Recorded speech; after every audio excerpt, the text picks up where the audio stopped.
Hello, my name is Carol May Whittick. I support women to bloom in midlife with creativity and spiritual life coaching. I'm your host of Her Conversations, Tools for the Awakening. Her is an acronym for Higher Energetic Resonance. This is the optimal state to embody in order to attract our highest desires. What is the awakening? This is the moment in time when humanity rises up out of the darkness. Who is awakening? Each one of us present on earth today. Reclaiming our sovereignty, seeking greater possibilities in our reality and looking for solutions. We know being awakened is not a lofty ideal but a necessity. If we can transform ourselves, we can change the world. Guests on Her Conversations will speak to your spirituality, sensuality and soul. Listen to their stories and hear how they are in service to the world. Let their words and these conversations embolden and inspire you. Before this episode with Chelsea Jewell, I would just like to encourage and invite you to download my midlife meditation. I created that in mind to remind you that your life is a precious gift. Reaching midlife is a milestone worth celebrating, marking the start of an exciting new chapter. And also tune into Her Inspirations, which is the sister podcast to this title. In each solo episode, I aim to inspire my midlife sisters to recognize and embrace the wisdom of our experience and allow this next season of our life to be the most free and fruitful. Midlife is your time to bloom. All the links there are in the show notes below. My guest this week is Chelsea Jewell. She is an intuitive and evolutionary astrologer, energy healer, and spiritual coach. The foundation of her work is collective awakening, and she is focused on work that helps people remember who they are, manage their energy and intuitive gifts in more sustainable ways. During our conversation, Chelsea shares about leaving her dream job that was creating marketing campaigns for one of the most recognisable brands in the world after questioning her own motives behind her career, and how astrology helped her answer two main existential questions: who am I and what am I doing here? She also talks about how the astrology of 2025 and beyond is showing the huge shifts coming to the collective consciousness and to humanity as a whole. So as always, I begin by asking my guest. Her is an acronym for Higher Energetic Resonance. When do you feel that higher energetic resonance? For me, I feel it most powerfully when I'm in nature. It's like when I have my heart open is when I feel it the most, and it's easiest for me to keep my heart open when I'm out in nature. Thank you. So before we get into our conversation today, Chelsea, I just want you to share with me how you got to this point in your life, the work that you're doing, and any other things that you'd like people to know about you before we get in deeper. Yeah, well, I started my career actually in corporate marketing, and I did that for about a little over a decade. And then I had, in like 2016 to 2018, I had my quote, absolute dream job with Coca-Cola, and I was traveling the world and doing marketing for like the biggest brand arguably in the world. And it was amazing and great. And it also led to a huge like ego death and ultimately to my spiritual awakening. Because as great as that job was, there were also a lot of corporate politics, a lot of egos and like throwing people under the bus that happened there. So I ended that job really kind of confused about who I was.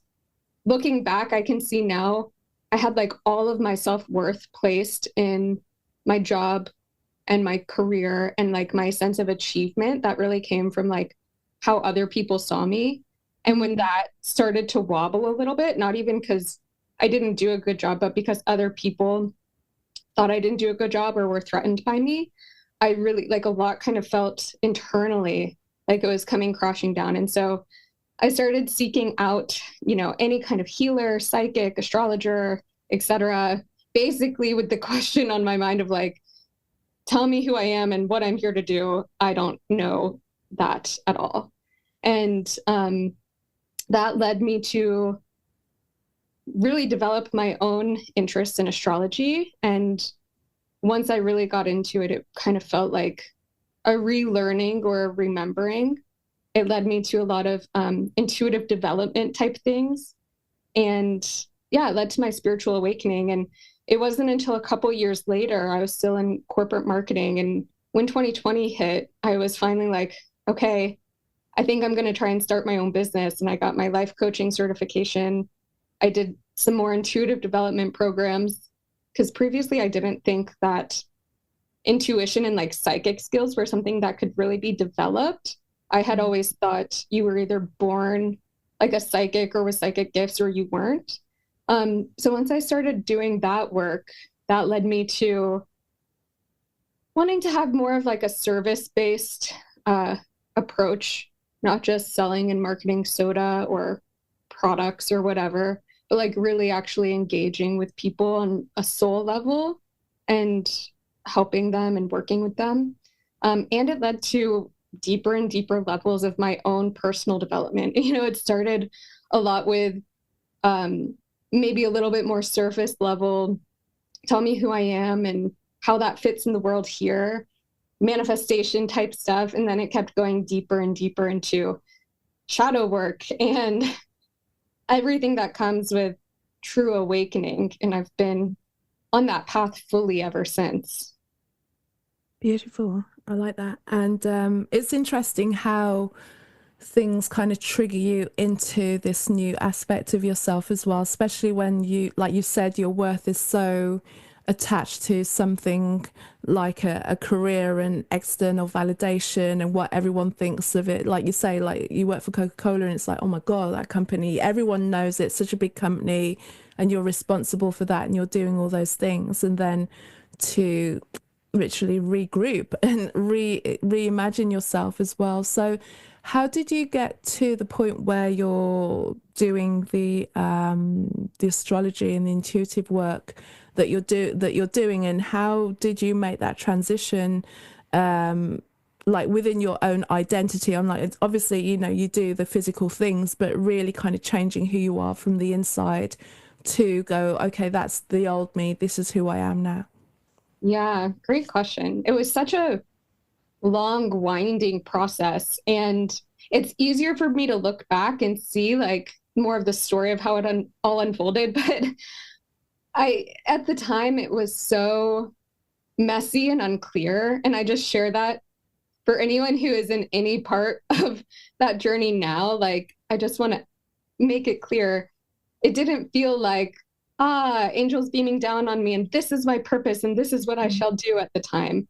But I really kind of stumbled into it. I mean, I started doing more of the inner work and even the intuitive development work in astrology for myself and out of my own interest. And I had no intention of making it a business or doing it for and with others.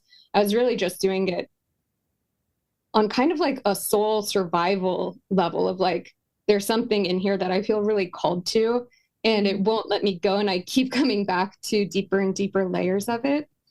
And then I remember in 2020, I had made the decision, like, I think I want to get out of the corporate world and work for myself in some way so I can travel and be more free.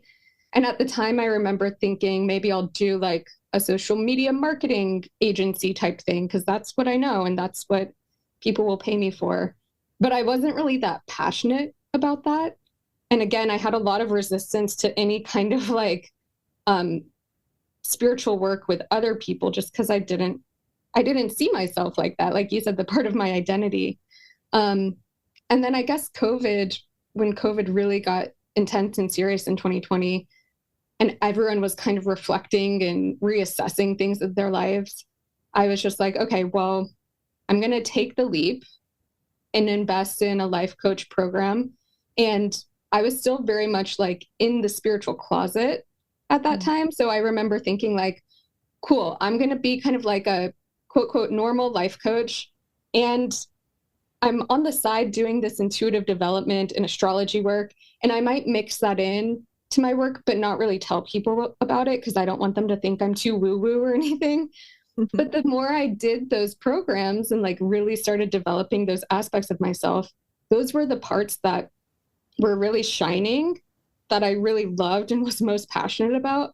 And so it was kind of one of those things of like, once I started uncovering these parts of of myself, even just for my own purposes, they started to become so bright and kind of hungry for service and hungry for more that they couldn't help but emerge and transform my sense of myself. And so it was kind of inevitable at that point that not only was I not just going to be a normal life coach who subtly mixed in the woo-woo, like I was going to be full on woo-woo, talking about aliens and spirit guides and astrology and chakras and all of that. And I also found through some of the programs I was in that when I talked with people about that stuff, we felt super connected because other people actually really enjoyed, sometimes secretly, talking about that stuff too. And so, yeah, it kind of just organically emerged that way. And my shift in identity was never really like planned out of like, this is who I will become and this is what I need to do to become it. It was more like, I think spirit saw who I needed to become and kind of pushed me closer and closer to the edge every day until eventually it was just like a new identity or an evolved identity, I should say. That's cool. That's really good. And good for you for going with it. I think sometimes it's easy. Well, it's not easy to resist, but it feels that even though you're being shown something, and especially when you're being shown something that looks vastly different from who you think you are and who people know you to be, and then especially if you're stepping into, like you say, the woo, then you're making a rod for your own back if you go with it. But then there's this kind of no man's land as if you go towards it, you're going to have to deal with, the reaction, the responses and all that. But if you stay the same, you're going to be really uncomfortable. Yeah. And the life that you stay is going to be just more and more difficult to maintain because you're lying to yourself. I know if from my own personal experiences on the odd occasions where I've just kind of like let go of anything that's me and just kind of got involved in, I'll just go make money for a bit. It's never worked out really, because even if I've managed to raise the money I needed or do something like that, it's just never felt comfortable. And there's always been like just a niggle, like something in my ear. Something's always never 100% comfortable because there's this gap between me knowing who and where I should be and trying to play it off and do the right thing until I realize that the right thing is just not right for me or to be honest, most people. It's really not. There's no right thing other than figuring out who you are and what you're going to do about it and make it and boldly do it as well, because then you actually draw out like-minded people and then you start having those conversations that connect on a level deeper and better than they could do if you were just where everyone's wearing a mask and where everyone's pretending, and that discomfort, which is you can say, I suppose, is the way that the world shows up to itself. And COVID was definitely a turning point that slowed people down and got them stuck. And then it's like, what are you going to do with this time? And some people took the opportunity to really regroup and pivot, and others just, got stuck, just kind of distracted themselves for a couple of years and then went back and just pretended that it didn't happen. And I know that that's not a comfortable place to be. Yeah, I completely agree. And something that just came up, I mean, I have so much to say to that, but something that just came up for me as you were talking about that, in that moment that COVID provided of a potential opening and awakening and pivot point for people, I get that feeling about the astrology of 2025 a lot as well. And I don't know what it will be exactly, but I just feel like there's an opportunity looking at the astrology for an event or something happening, or maybe an unfolding or a series of events. But it's like, I keep getting this feeling that the energy of awakening and soul evolution is like getting stronger and stronger and stronger collectively. You talked about it, and I talked about it too on like a personal level and what that feels like. And I feel like it's getting louder and stronger, even more so in 2025 as we continue to move forward. Yeah, I think we should talk about that. I mean, for it's whether you're paying attention or not. I mean, like what's the saying? A rising tide carries all ships. So I think even whether people are super cognizant of there being shifts in the world, it's all consciousness rising anyway, whether you see it or not. Um, and but then my thoughts are that the more aware of what's happening anyway that you are, then you can kind of ride all of the stuff that's going to happen. Mm-hmm. Be like, oh cool, okay, is that happening now, that's happening now, and as who knows exactly how wild it's going to get, but like with you, I'm just like, things have got to get wild. I mean, if people don't really take a look at what's happened, especially over the past 5 years. I mean, there's always been a slow burn, but especially over the 5 years, and see how things are just really quickening and actually exposing themselves. At the moment, you can kind of ignore it. You can look that way and look that way, and it's, you can kind of pretend it's not happening. But now it's just really peeling back in almost all faction of society, that it will be difficult to put your head in the sand and pretend that nothing is shifting, because everything is shifting right now. Yeah. Completely. Yeah, Yeah. I had chills multiple times when you were saying that. It just all feels very true to me and Mm. exciting too, because like, I mean, I'm sure you feel this way, and probably a lot of your listeners feel this way. But as someone who um, has kind of like leaned into and accepted the mission of the moment, Mm. um, it feels exciting that like there's not as much of an option collectively anymore to keep Mm. your head buried in the sand. I mean, when I launched this podcast, it's always been the same. It's tools for the awakening. Yeah. No, when I launched it, it was always about that, because I was just aware from different modalities, different kind of spiritual teachings, religion, different belief systems have always spoken about there being some sort of shift in consciousness. Like, you can pretty much look in every area, whatever the belief system is, that it's always been spoken about, it's always been expected. So I was just of the like, I don't know how this is going to happen. Does it mean like some of us float off and go and sit in some kind of different dimension? What's it going to look, what is it really going to look like? Because having always had like a different perspective on what's happened, always kind of looking at things slightly different, asking questions, not really just buying into the consensus idea of what it means to be here, then it's always been this element of, and this feeling of being an outlier. But, there's a few of me around, but always being an outlier. And what I saw in 2020 is that put the fire under people that weren't expecting it. Yeah. They were like, oh, hang on a moment, oh, that's not true,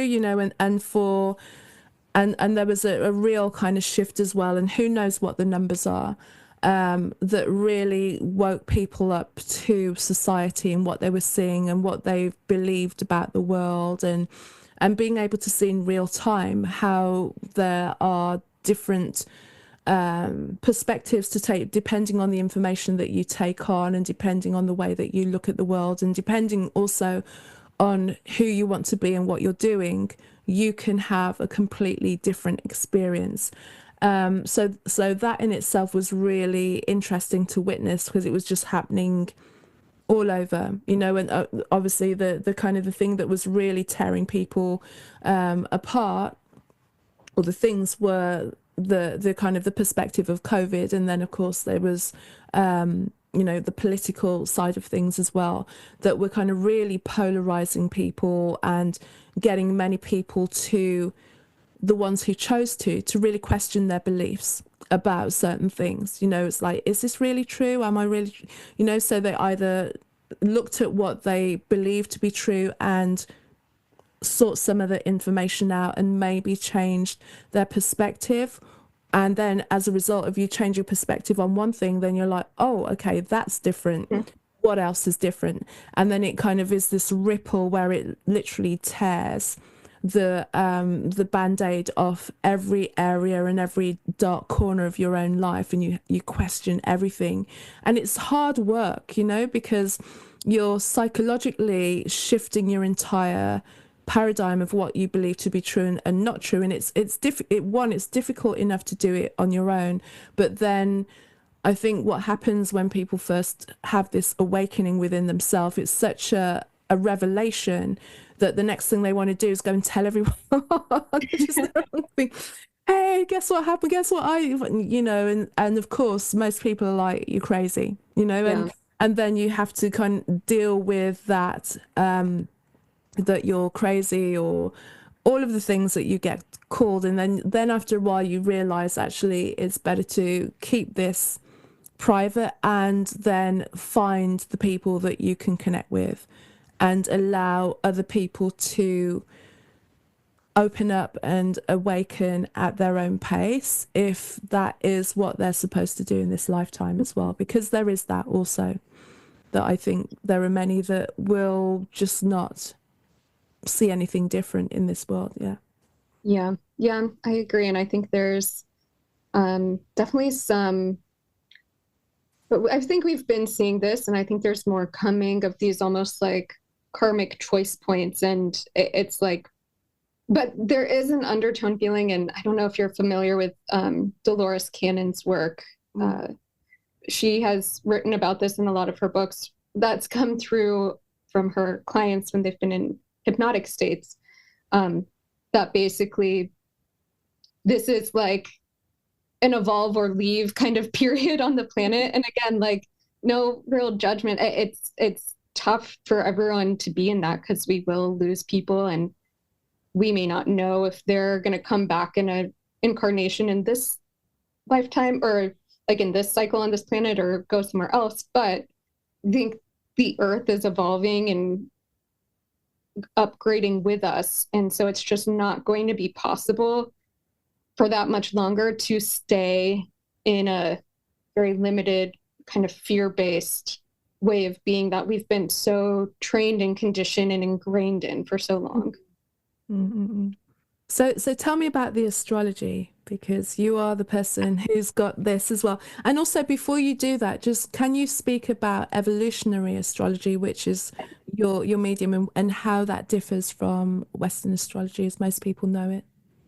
Yeah, so I consider evolutionary astrology to be like a branch of Western astrology. I still practice in Western astrology, but evolutionary astrology to me is focused on the evolution of the soul on an individual and a collective level. So that is very much tied to everything you do, and why you and I came together for this conversation so brilliantly, because evolutionary astrology, I feel, is a really big tool for our individual and collective awakening as this part of our evolution right now. But with that, I look a lot as well in individual charts at like past lives that show up in your astrology chart, past life wounds, gifts, lessons, things that need to be integrated to help you heal, evolve, clear old karma, and move forward. So that's a little bit of an introduction to evolutionary astrology.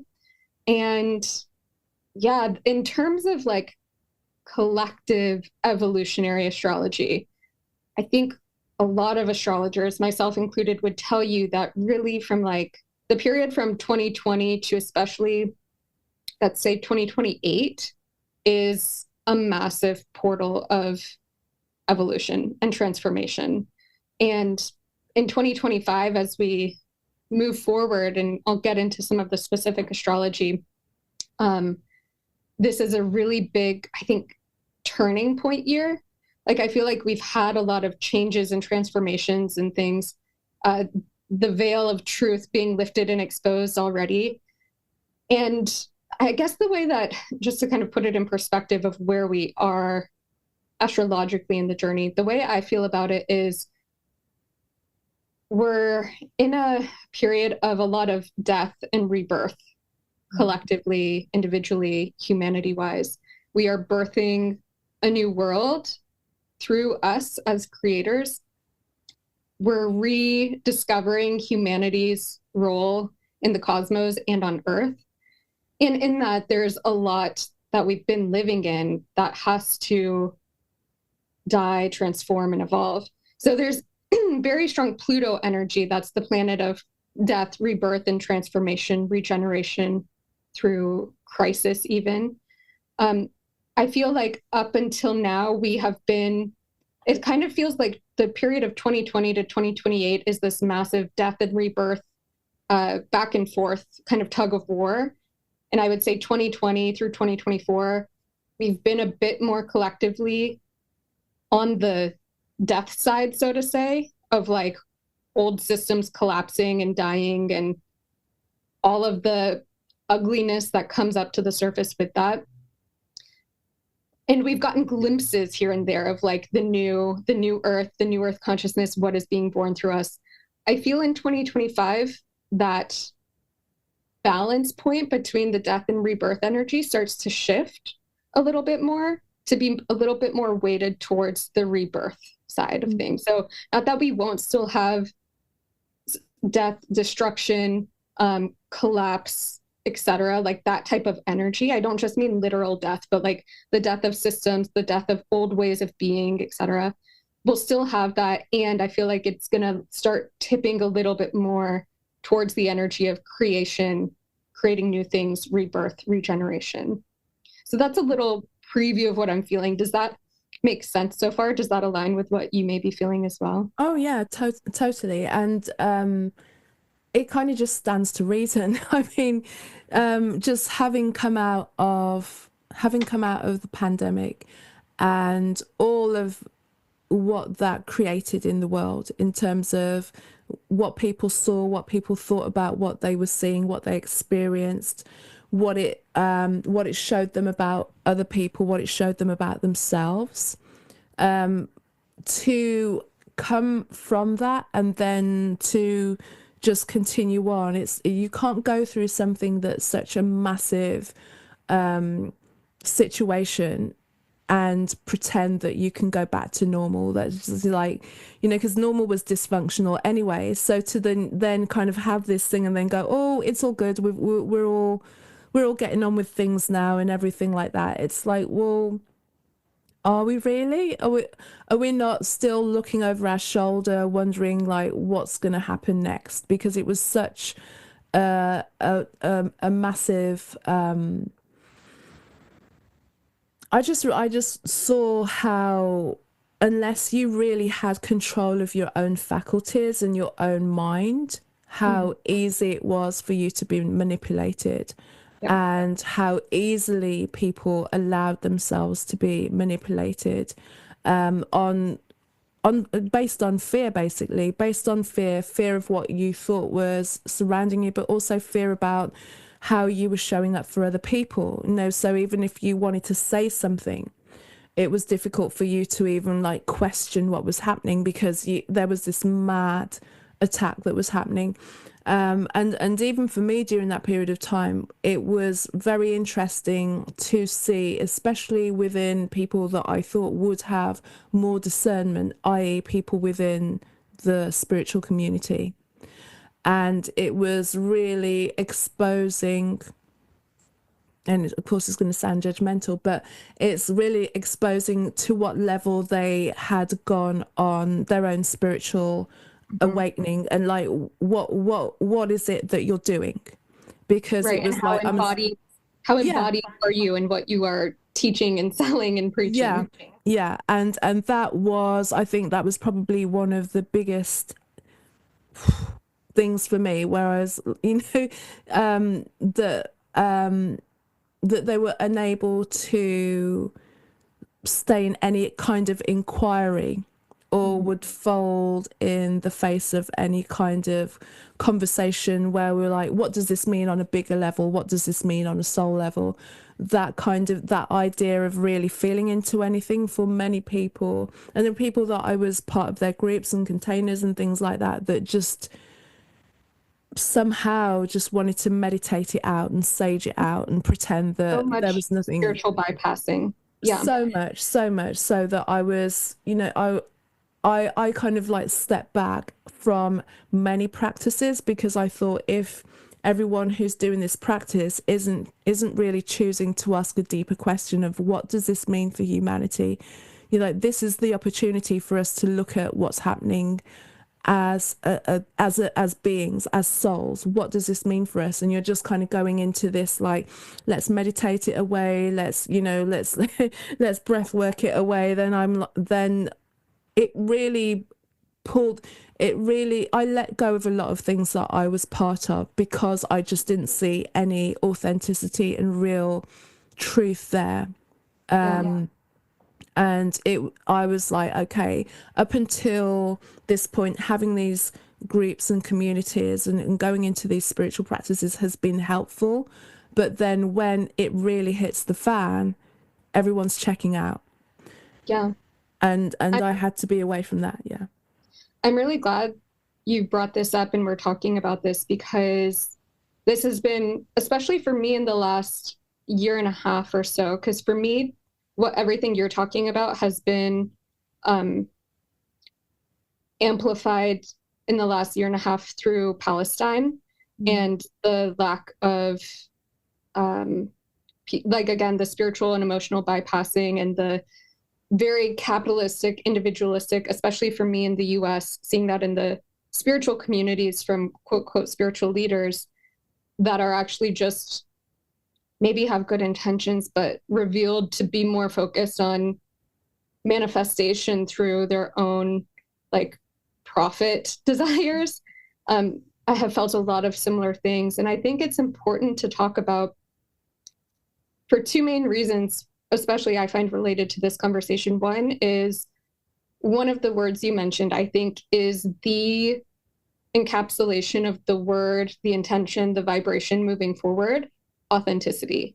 That's very much an Aquarius ideal. And now that Pluto has moved into Aquarius for the next 20 years, there's a lot of different ways that like the quote, quote, age of Aquarius and Pluto and Aquarius can go. But for those of us who want to be leaders of this new era, heart, soul centered leaders, authenticity, even more than like, quote, quote, love and light and only positivity and good vibes only, authenticity will be the name of the game.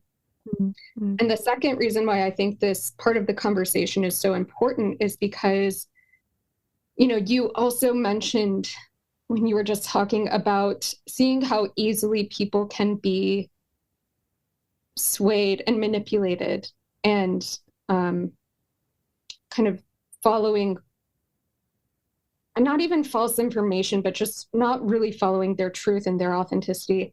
I think that will continue to be in 2025 and looking at the astrology, that will be a very big theme again, especially as we have now with Pluto and Aquarius. One of the shadow sides of that is the shadow sides of technology and our reliance upon it. And so with things like AI and propaganda and the easy dissemination of lies, half-truths, propaganda, like manipulations of reality, distortions, it's going to be more important now than ever for us kind of spiritual heart warriors to be really grounded and centered in our bodies, in our hearts, and in our truths, so that we're not easily swayed and manipulated by others' fears or projections or desires for control. Yeah. And I think it's what I was saying, it was such a surprise to me. There were people who, with big platforms, well-known names. There were people that were more local to me that I'd put on certain pedestals of, they're such assuming that they had the embodiment that they spoke about. And but then when it came to, can we just look at what's happening? What does this mean on a bigger level? There was no thought about what it was, because I think for many people, they were just kind of watching their bottom line, you know. It was like I daren't speak out about that, whether I feel that or not, because I'll lose all of my, you know, clients and things like that. So and I had a number of people say that to me, and like, oh, okay. I mean, it's never nice to feel that your income source has dried up, but sometimes you have to think about the long game. And, you know, in terms of when you look back on this moment in time, because it was only going to ever be a moment in time, even though it was long and it was drawn out and it felt like it was going to be forever, but it can never be forever. It's always going to turn. Are you going to be happy to look back and stand on what you were standing on before? Or are you going to kind of try and like lie and finagle yourself out of it, especially when people will call you out on certain things? And that's kind of what I see now. An incredible amount of like denial and gaslighting and not really taking on the truth or admitting that maybe, you know, because that in itself would be a point of leadership by saying, you know what, I fell into fear. I was too afraid to step up because I was at this point in time. That in itself would be a really kind of teaching moment for anyone who still feels that they need to be in groups that has some guru, some leader or something like that. Because then you can at least go, I was here.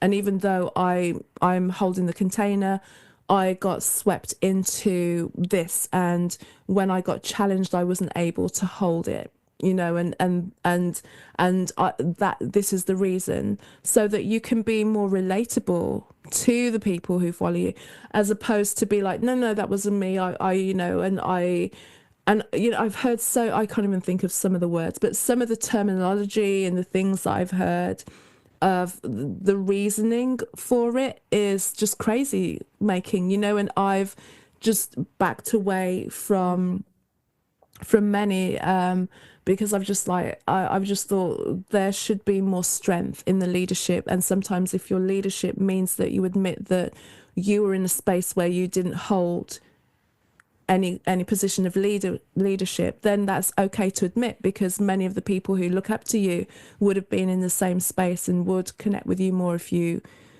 admit to that. But that ego and holding on to that ego of that false person that you are, you know, and that really showed me that out of all of these things, all that we can do is really find truth within ourselves and speak from that point of view. And even if you do have a practice, then it doesn't necessarily have to happen in a group, or ultimately where humans are running the show. Humans will human, you know, and sometimes they're gonna not be able to stand up at the moments where it's gonna matter the most.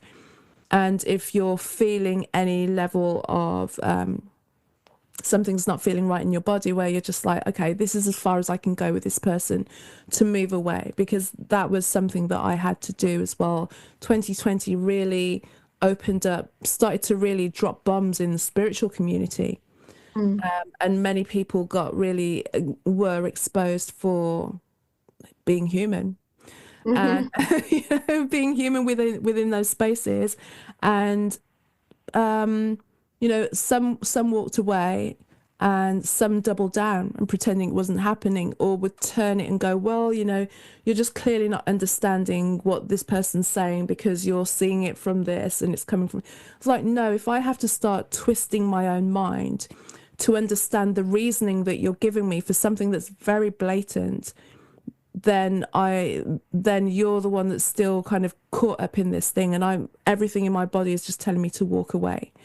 And I know that when I made that decision to walk away from that group, it was very easy. It felt like, oh my God, you know, it was easy to drop it. And yeah, and that was a couple of months before the whole COVID thing even happened, you know. So 2020 was a real spark of things just unveiling themselves. So this was even prior to COVID, like a month or so beforehand. And then and I'm glad actually that I was away out of it, because then when COVID went down, it got really messy. Yeah. That whole group. Yeah, yeah, yeah. Yeah. So what else are you seeing in terms of 2025 and beyond for Yeah. like collective or for the individuals? I think the biggest thing that I want to mention, and this really happens in 2025 and then again more fully in 2026. So we kind of get a preview of this in 2025. The most significant thing to me is that all of our outer planets are changing signs at roughly the same time. Mm. So I'm talking about Pluto, Neptune, Uranus, and even Saturn. But especially those three outermost planets, Pluto, Uranus, and Neptune, they are farthest away from the sun. And so they take the longest to make a rotation around the sun and to go through each zodiac sign. Anytime that one of those three planets changes signs, it's a really big deal collectively. Those three planets in particular are called transpersonal planets because they impact us on a transpersonal level, meaning like a collective societal level, generational level, even. So, again, anytime one of those planets changes signs, it signals and represents a huge change, a huge potential shift in consciousness. Pluto only changes signs every 20 to 24 years. Neptune's more like 11 or 12 years. Uranus, about 8 years. So, again, anytime one of those planets changes signs, it's a big deal. To have all three of them change signs basically in the same calendar year. I mean, Pluto just changed signs fully this past November in 2024, but Uranus and Neptune will change signs in 2025. So for all three of them to move into a different sign at the same time is just like, it feels almost like a tsunami level of indication of change and transformation and evolution. Again, that feeling we've been talking about of like, evolution, growth, transformation is no longer optional. We know I can like hear spirit in the spirit realm saying like, we've given you a lot of patience, a lot of grace, a lot of opportunity to kind of like test it out, dip your toes in the water, like come to it on your own, use your free will. And that's great. You will still have free will to basically on a soul level choose if you will continue journeying, I think, on this planet or not. Um, but it's no longer optional if you want to like stay, I think, with the vibration of planet Earth as it's transforming as well, because there's so much shifting happening. And so in 2025, again, Pluto is now fully in the sign of Aquarius for the next 20-ish years. Uranus and Neptune will change signs, as will Saturn, and they will give us a little preview, especially in the March through like September window of 2025. And then all three of those planets, Saturn, Neptune, and Uranus, are going to dip back at the end of the year into the signs they've been in previously, and then enter their new signs more fully in 2026. So 2025 is like a peekaboo of massive, massive change, transformation that's coming more fully in 2026 and beyond. Mm. So, what can you see shifting already, like from your own experience? What things are you seeing and unveiling, and where people are looking? Yeah, there's a couple themes coming up. I think with Pluto and Aquarius, and it will make a positive aspect, a trine aspect, which represents harmonious communication between planets, to Uranus and Gemini. So Uranus and Pluto will both be in air signs, which is the kind of fastest moving element of the zodiac wheel. I see a lot of change, innovation, especially around technology, communication, education. um, and I think one of the keys that I'm really feeling for 2025 is, a lot of people want to know, understandably so, like, okay, we get it, change is coming. Is this going to be good or bad? And they want to know, like, which way is it going to go? And it feels very kind of quantum to me, like it's undecided. And it's up to us if it ends up being quote, quote, good or bad. To me, I see the good potential of change, which depends on each of us embodying and harnessing this on a more individual level, um, being like collective liberation, a more egalitarian, um, peaceful, harmonious society. the shadow side of where it could go and where I think we might get a little peek of and then hopefully retract back and rework some things could be like a shadow side of technology and Aquarius energy, which is like detached from our hearts, detached from our emotions. And like we basically become like machines and like robots ourselves, where we're very maybe like intellectually, technologically advanced, but it's not being informed by the heart and by our connection to nature. And so it's still actually in the long term destructive. That possibility scares me. And I use that fear for myself to help orient to what I do want instead and what I personally want to create, which is the more light side of Aquarius, specifically energy, which is like I said, humanitarian, authenticity based, diverse, celebrating diversity, connected to each other in different ways. So there's a lot of ways I think it can and probably will go at first. And then we'll need to kind of keep coming back to the drawing board to rework some things.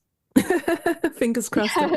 Well, I think, I mean, at the core, that's what people want. But I see what you mean when it comes to the disconnect of, especially with technology and technology being able to do so much for you. And if you've never developed areas of yourself, like if you've got or you've never sat with anything and or have the patience to kind of work and thrash something out, the idea of it being solved and created in seconds is just almost too good to pass up, really. You know, who wants to wrestle over something where you can get it spit out of AI or anything like that so soon? And I have concerns going forward as well, especially for the generation that just are born completely into it. So they know nothing other than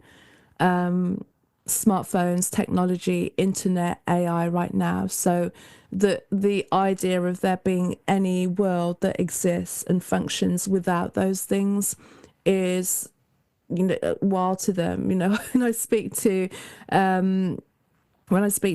like younger people in their like 20s and things like that and talk about what it was like when I was at school and, you know, not even having a phone in the house and being able, but also being able to travel the world without a phone and not having the internet and Google Maps at the end of my hand and just being able to go and walk around. You know, when the first trip that I went on my own was New York, and I just went walking. I didn't need Google Maps. I could figure it out. I mean, it's very difficult to get lost in Manhattan, to be honest. The idea of like going anywhere without it just seems so crazy to them.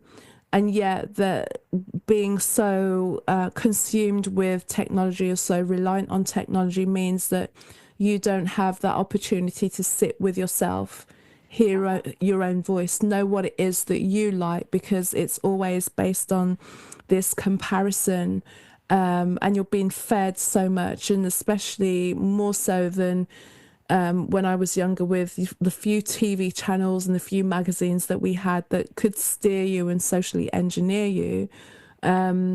Now with social media and then your algorithms, so you're teaching it to tell you what bucket to put you in basically by every move that you make, and the potential of things becoming more and more reliant on a digital system, which initially might feel like it's convenient and handy to have everything there on, you know, at the moment one device, but to what extent do we reduce that device down until it becomes part of us, which sounds wild, but who would have thought that we could walk around with such technology and such power in our hands?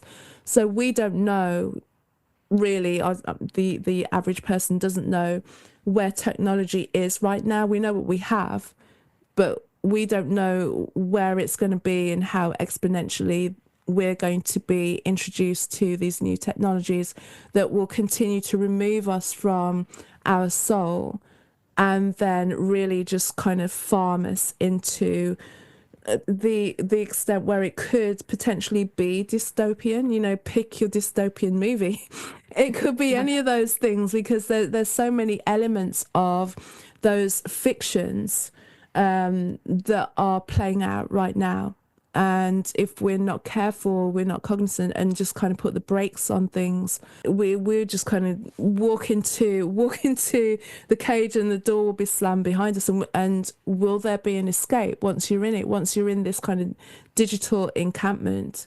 Real quickly, I'll say that kind of leads to one of the other themes I'm really feeling in 2025 and beyond, which I would call like spiritual leadership. Mm. And you mentioned a lot about leadership a few minutes ago. In 2025, and then more fully in 2026, we have both Saturn and Neptune moving into the sign of Aries.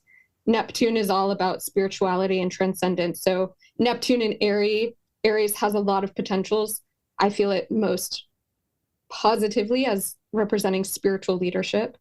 And Saturn is the planet of reality and discipline and commitment. So there's something about their conjunction that will be exact in 2026 at 0 degrees of Aries, which is the very first degree of the entire zodiac. So it's like a very potent seed planting opportunity. Again, a bit in 2025, more fully in 2026.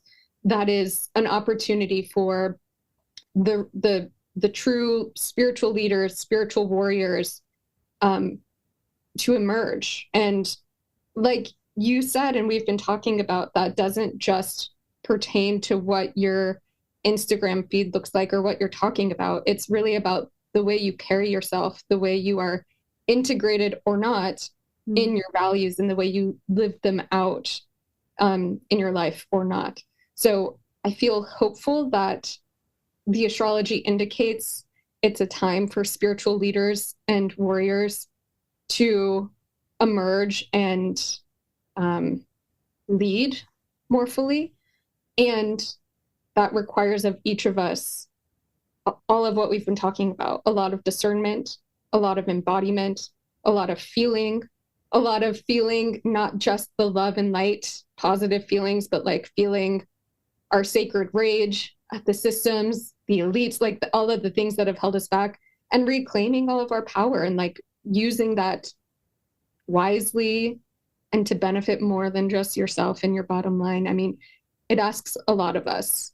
And I feel like this is what we've been training and preparing for. And it's like what we came here for.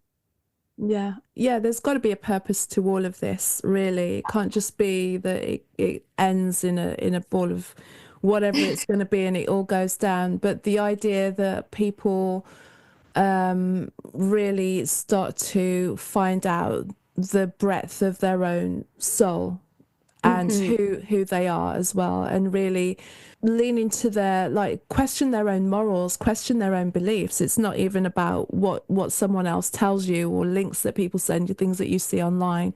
It's to question why you hold on to things so much, like question why you believe that that's the way that it is and it can't be any other way, because clearly there are numerous directions that anything can go in. You know, we can either believe the new reality of something or a different version of events, or we can get consumed by what others or one side may feel is false information and live a reality there. And if ever there was a testament of that was to see, it played out in during 2020 and coming out now as well. But we're just seeing more and more being peeled back now, and it's amazing to witness, because from my point of view, especially when there's been inklings of certain things just not being right for a very long time, but them not being able to have the conversation, because you can't, it's not conversations that you can always have. But then now, as time's going on, it's becoming more and more common knowledge, and people going, oh my gosh, what happened? Look, you know, that in itself is like, oh cool, so I don't have to go to the grave. You know, Yeah. with all of this perspective inside, it's like soon we'll be able to talk about it, and soon it will be a footnote that we can, you know, I ultimately think that it will go to a beautiful place. It will just be the next however long, 2-3 years as well. I've heard people give different time frames on that, but at least like a couple of years, that's going to be really revealing, but in a way that, as long as we don't fall into fear by what's been revealed, and see how it's an opportunity for us to go, okay, I need to have check on my own emotional emotional regulation, my own discernment, my own critical thinking, and therefore never again just take on board that something is a fact because I've been told that it's a fact and I'm not allowed to question it. That in itself should be a note of concern. You know, if someone says that's the way it is and you're like, why? And is it because it is? Because I said yeah, like it's like all the more reason for me to go, I don't think I'm going to go there with you on that, you know? So it's actually an opportunity to go, well, we allowed ourselves to be hoodwinked for so long and away from who we are. So are we going to continue or are we going to shift? And then what happens if we shift? Because there is just like multitudes of us that have the power to shift it around in the blink of an eye, if we so choose. Yeah. And the power's in each of us individually, and it's in our power together. So it's a risky game with your heart to be open and not sure how many people or when will join you. And again, that's the task of the spiritual warrior, I think, right now. Are there any other things that you haven't shared that you'd like to share that relate to this time? I think the last thing I'll share, I know we're running out of time. I will say we have a lot of activations in 2025, meaning transits from the planets happening in the final degrees of Pisces, which is the last degree of the zodiac sign, or of the zodiac wheel, and the early degrees of Aries. So again, that to me, the kind of back and forth between the last zodiac sign of the wheel and the first zodiac sign, which is Aries, indicates this tug of war back and forth between ending old cycles, clearing lifetimes worth of karma, and entering something new. So just keep that in mind. Again, we'll feel this collectively, but also individually and personally. There's going to continue being this kind of liminal state feeling of back and forth.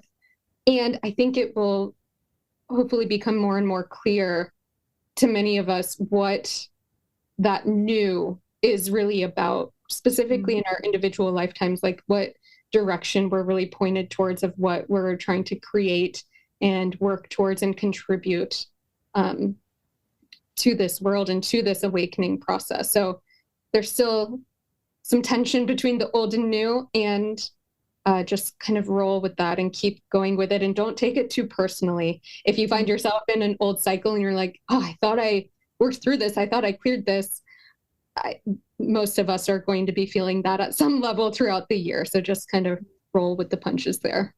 Thank you so much. Where can everybody find you and connect with you if they want to find out more about your work and work? Yes, my website is chelseajewel.com. Sometimes active on Instagram, trying to get a little bit more away from that platform. But I also have a Patreon page where I put videos for each new and full moon. I'm also going to be uploading soon a more in-depth collective 2025 astrology reading that goes month by month. So for anyone who's interested in this topic and wants even more detailed information, I think that would be a good place to start on my Patreon. I think my Patreon page is like patreon.com/ChelseaJewel33.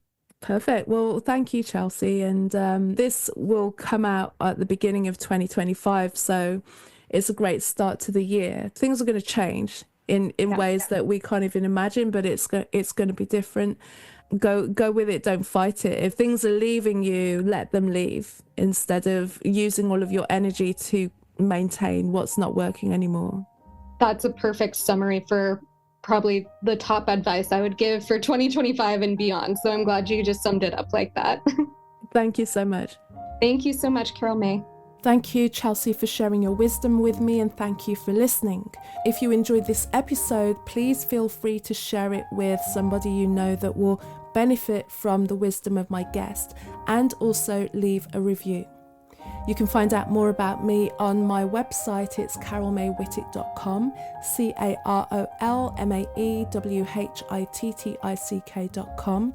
You can also connect with me on LinkedIn and Facebook under Carol May Whittick, and Instagram Casmic, Cazmick. So until the next episode, have a great week. Welcome to 2025. Bye-bye.